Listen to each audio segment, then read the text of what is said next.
Welcome to 8150's Wheel Science. I'm your host, Jamas Stiber. Today we're addressing minimal brake force deflection. That's the technique I use in minimizing the leverage advantage on the brake pull spokes.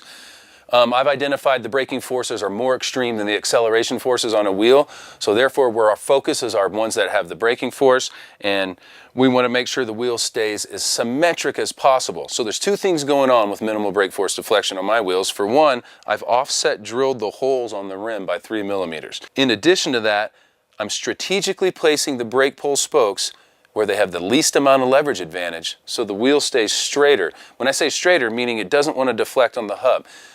Turns out, when you have an asymmetric wheel, when one side of the wheel is more straight up and down than the other, when you wind the hub up, and since these wheels are woven and they're a weave and they cross, the hub will twist and want to take the wheel from asymmetric to symmetric. It literally twists itself and wants to go symmetric. But we're having to make it asymmetric because we made the room for the gears on the back and we made room for the disc on the front. The most amount of lean angle is on this side of the wheel. The spokes are at a greater angle than this side.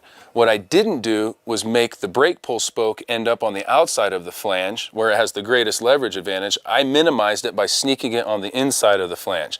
Now, to achieve symmetry as close as possible, the offset drilled holes help here, and on the other flange, I put it on the outside instead of the inside.